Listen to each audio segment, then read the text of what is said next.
Bismillahirrahmanirrahim. Assalamualaikum warahmatullahi wabarakatuh. Alhamdulillah wa syukurillah wa nikmatillah wa la hawla wa la quwata illa billah. Asyhadu an la ilaha illallah wahdahu la syarikalah wa asyhadu anna Muhammadan abduhu wa rasuluhu la nabiyya ba'dah. Allahumma salli wa sallim wa barik ala sayyidina wa habibina wa maulana Muhammadin wa ala alihi wa sahbihi ajma'in, amma ba'd. Alhamdulillah, kita masih diberikan berbagai macam kenikmatan dari Allah Subhanahu wa Ta'ala yang tiada terbatas dan tiada terhingga, sehingga kita masih diberikan kesehatan, diberikan kenikmatan iman dan Islam, sehat walafiat, sehingga kita dapat melaksanakan aktivitas kita di dalam kehidupan ini. Salawat dan salam tercurah pada baginda Rasul Nabi besar kita Muhammad sallallahu alaihi wasallam.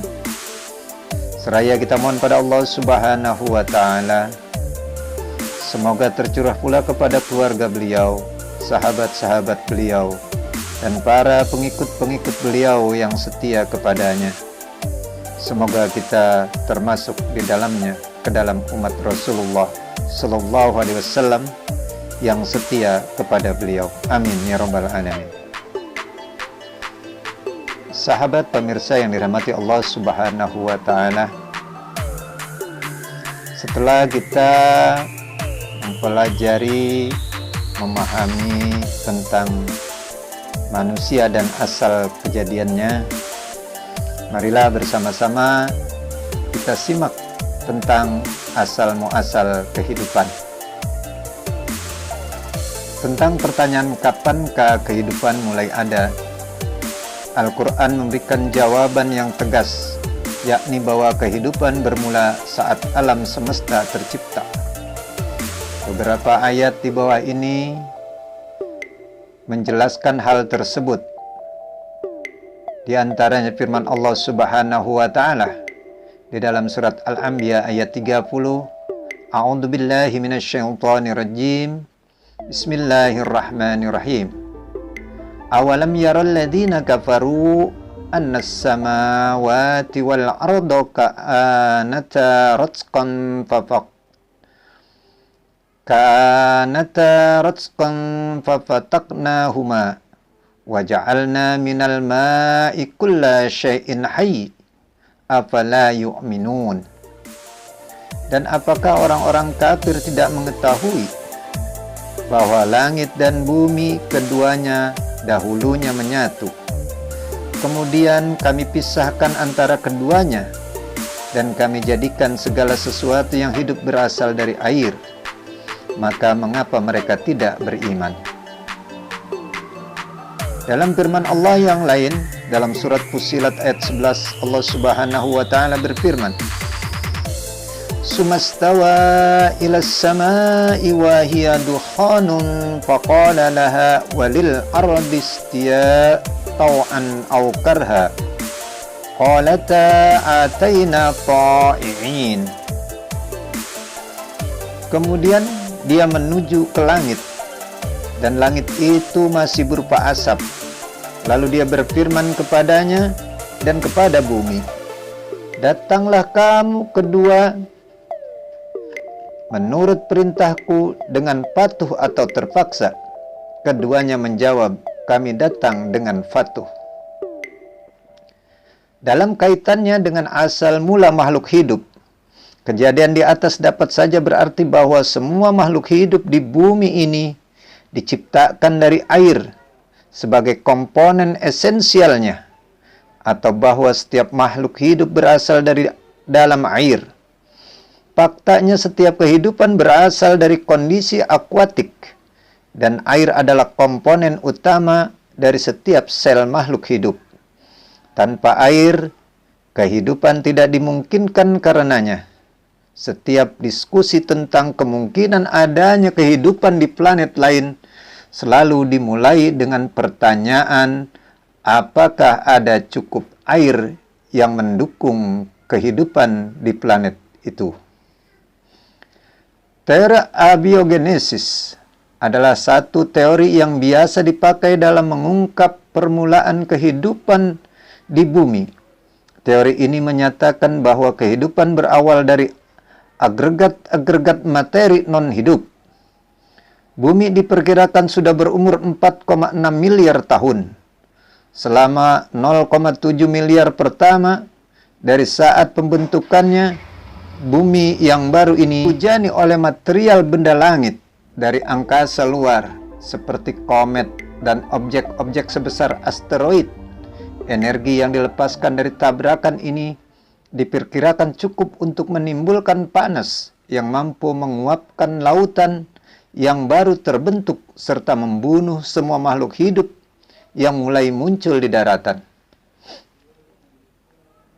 Pada awal terbentuknya, kondisi atmosfer bumi belum sempurna sehingga menimbulkan kondisi yang memungkinkan terbentuknya polimer organik yang terbentuk dari pertemuan monomer organik yang berasal dari daratan dan luar angkasa, seperti digambarkan dalam diagram di bawah ini.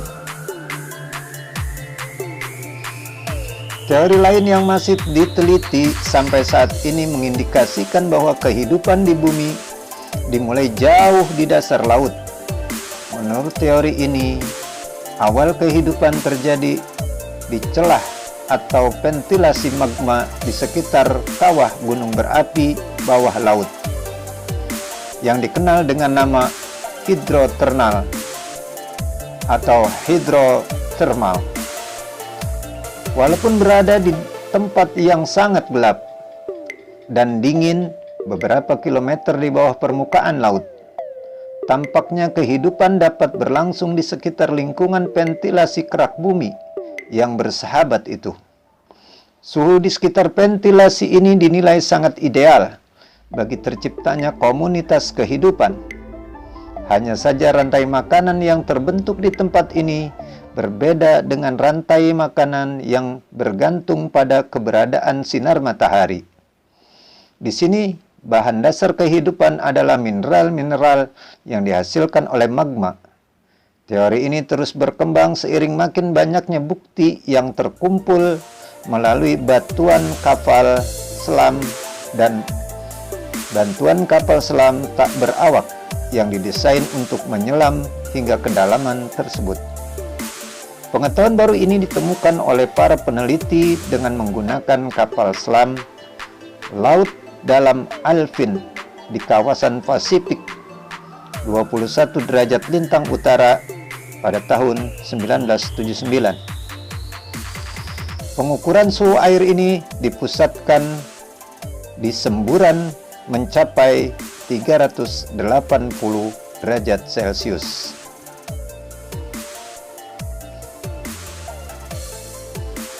Ventilasi geothermal yang demikian ini dinamakan smoker karena kemiripannya dengan cerobong yang mengeluarkan zat serupa asap yang terdiri dari cairan panas yang kaya mineral. Cairan panas ini berasal dari air laut yang masuk ke dalam lubang saluran dan bersentuhan langsung dengan kerak bumi yang sangat panas yang baru terbentuk. Teori lain mengenai asal kehidupan mengindikasikan bahwa kehidupan di bumi berasal dari antariksa atau space. Menurut teori ini, bahan dasar kehidupan datang bersama meteor yang jatuh saat bumi sedang dalam masa pembentukan. Bahan dasar kehidupan itu salah satunya adalah molekul atau materi yang disebut porfirin. Porfirin adalah molekul dengan struktur kimia yang terdiri dari sistem makrosiklik tetrapiorik yang merupakan materi dasar pembentukan inti hemoglobin pada hewan tingkat tinggi dan manusia, atau inti klorofil pada jenis tumbuhan tingkat tinggi, rendah, ataupun mikroorganisme. porfirin tersebut sampai ke bumi bersama meteorit-meteorit yang menabrak bumi. Diperkirakan porfirin ini kemudian masuk ke dalam organisme uniseluler yang paling tua atau sederhana dan mengalami reaksi biokimia untuk berkembang menjadi klorofil. Seperti halnya teori ventilasi gunung berapi bawah laut. Teori ini juga mengindikasikan bahwa mikroba atau makhluk hidup pertama yang muncul di bumi. Teori-teori tentang awal mula makhluk hidup ini muncul dan berkembang sejalan dengan temuan-temuan alat bantu seperti mikroskop dalam menjelaskannya. Beberapa teori ditolak karena kekurangan bukti, dan beberapa lainnya masih dianggap relevan karena didukung bukti yang ditemukan dengan alat-alat bantu dan peraga. Tuhan yang diyakini sebagai makhluk tingkat tinggi pertama di bumi, alga, bentuk tumbuhan paling sederhana, ditemukan pada masa Precambrian, masa daratan bumi paling tua. Organisme yang berupa binatang diperkirakan muncul beberapa masa setelahnya. Dari masa itu hingga masa kini, dunia binatang dan tumbuhan masih terus berkembang. Binatang seperti halnya tumbuhan, bermula dari lautan. Hal ini sejalan dengan penjelasan Al-Quran bahwa kehidupan berasal dari air atau alma, baik dari langit maupun laut. Dalam ayat di bawah ini, misalnya, air digambarkan sebagai elemen terpenting bagi kehidupan tumbuhan. Alladzi ja'ala lakumul arda mahdan wa salaka lakum fiha subulan wa anzala minas samaa'i maa'a fa akhrajna bihi azwajan minan nabati satta. Tuhan yang telah menjadikan bumi sebagai hamparan bagimu dan menjadikan jalan-jalan di atasnya bagimu, dan yang menurunkan air hujan dari langit. Kemudian kami tumbuhkan dengannya melalui air hujan itu berjenis-jenis aneka macam tumbuh-tumbuhan. Surat Toha ayat 53. Arti kedua dari kata alma yang menunjukkan pada semua bentuk cairan digunakan untuk menunjukkan dasar kehidupan binatang pada ayat berikut. Wallahu khalaqa kulla dabbatin min ma'i faminhum man yamshi ala batnih wa minhum man yamshi ala rijlain wa minhum man yamshi ala arba' yakhluqullahu ma yasha' innallaha ala kulli syai'in qadir. Dan Allah menciptakan semua jenis hewan dari air, maka sebagian ada yang berjalan di atas perutnya dan sebagian berjalan dengan 2 kaki, sedangkan sebagian yang lain berjalan dengan 4 kaki. Allah menciptakan apa yang Dia kehendaki. Sungguh Allah Maha Kuasa atas segala sesuatu. Surat An-Nur ayat 45.